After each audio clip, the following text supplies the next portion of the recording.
கருவேப்பிலை கிள்ளி போட்டுருங்க. அப்புறம் கொஞ்சம் நல்ல மிளகு பொடி, நல்ல மிளகுனா பெப்பர், ஸோ பெப்பர் பவுடர் கொஞ்சம். மிளகா பொடி இருந்தால் நீங்கள் சில்லி பவுடர் போட்டுக்கலாம். நான் கொஞ்சம் சில்லி ஃப்ளேக்ஸ் இருக்குது, அதனால சில்லி ஃப்ளேக்ஸ் போடுறேன். தேவைக்கு தக்கன சால்ட்டு. கடலை பருப்பை வந்து ஒரு 10 நிமிஷம் ஊற வச்சு வச்சுருக்கேன், அதை வடிகட்டி போட்டுடலாம்.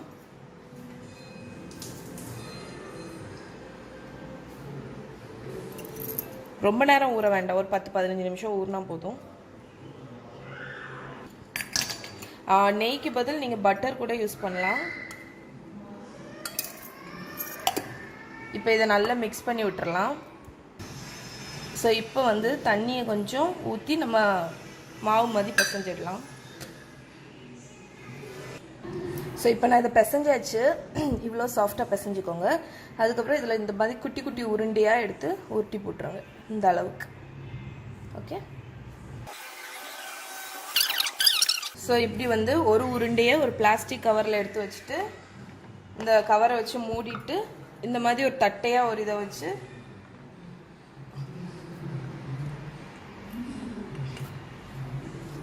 அமுக்கிடுங்க. அதுக்கப்புறம் இது வந்து பொல்லாமல் இருக்கிறதுக்கு வேண்டி ஒரு ஃபோர்க்கை வச்சு இப்படி ஓட்டை போட்டு விட்டுருங்க, அப்போ தான் அது வந்து பொங்காது.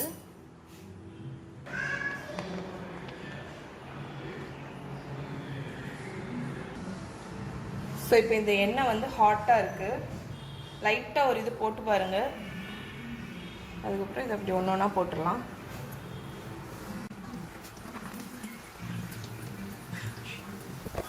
அது நல்லா ஃப்ரை ஆகட்டும். ஓகே, இப்போ இது ஃப்ரை ஆயாச்சு. அந்த அந்த எண்ணெயில் வந்து உஷ்ஷுன்னு இருக்கும்ல, பபுள்ஸாக, அது ஃபுல்லாக அடங்கினோன்னா நீங்கள் எடுத்துடலாம். நீங்கள் வந்து சில்லி பவுடர் போட்டிங்கன்னா உங்களுக்கு கலர் வரும். சில்லி ஃப்ளேக்ஸ் போட்டதுனால இது கொஞ்சம் வெள்ளையாக இருக்குது.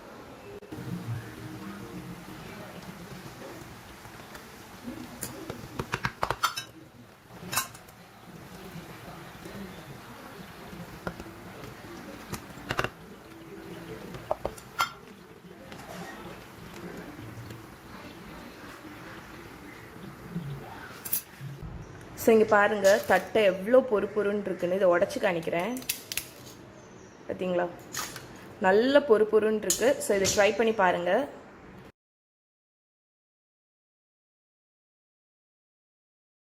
நம்மளோட தேர்ட் ரெசிபி என்னன்னு பார்த்தீங்கன்னா வெள்ளை சீடை, இனிப்பு சீடை. ஸோ 1 கப் அரிசி மாவை ஒரு ட்ரை பேனில் போட்டு வறுத்துக்கலாம். ரொம்பலாம் வறுக்க தேவையில்லை, ஒரு 1 மினிட் போதும். அந்த லேசாக அந்த மனம் வரணும், அவ்வளோதான்.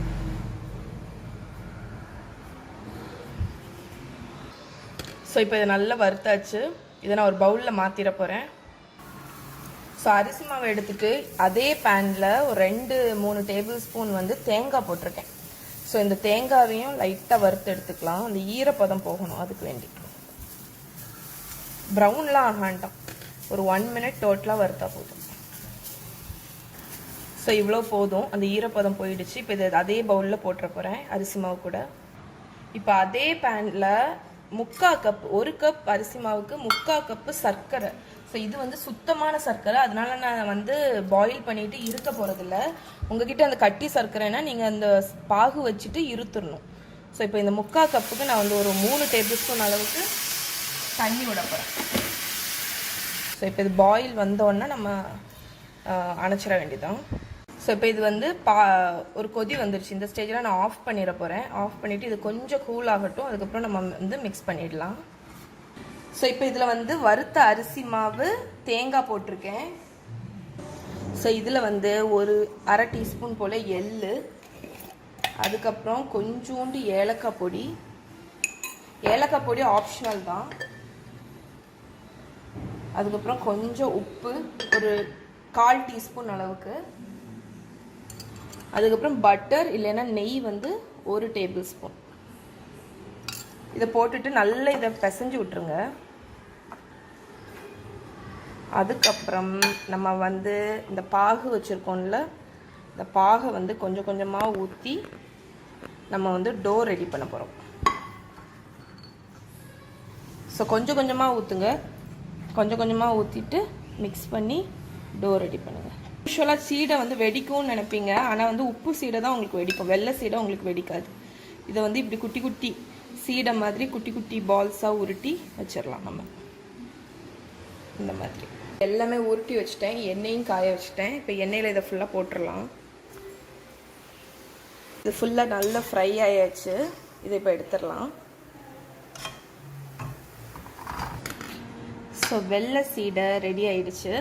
இப்போ வந்து 4வது ரெசிபி என்னன்னு பார்த்துடலாம்.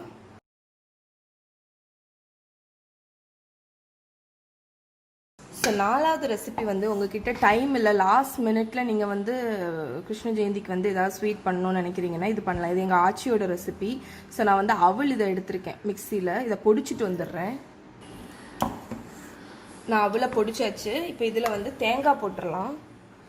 எல்லாமே உங்கள் தேவைக்கு தக்கனதான் அளவு. ஸோ நிறைய போட்டால் நல்லா தான் இருக்கும்.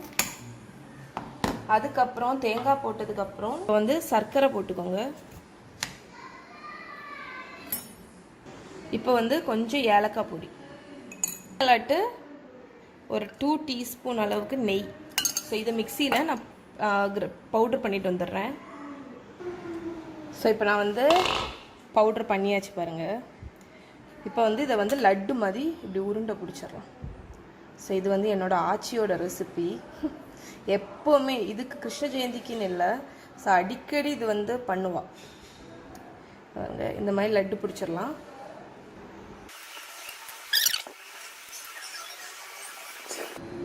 ஸோ அவள் உருண்டை ரெடி ஆயிடுச்சு.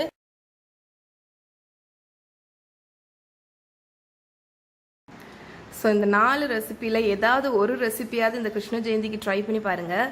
ட்ரை பண்ணி பார்த்துட்டு எப்படி இருக்குன்னு சொல்லுங்கள். உங்களை இன்னொரு vlogல மீட் பண்ணுறேன். பாய். ஸோ ஒரு உருண்டையை எடுத்து வச்சுட்டு இந்த 1 கப் மெஷர் உண்டுல்ல, அதை வச்சு ஏதாவது ஒரு தட்டையாட்டு ஒரு இதை வச்சு ஃப்ளாட் பண்ணிடுங்க.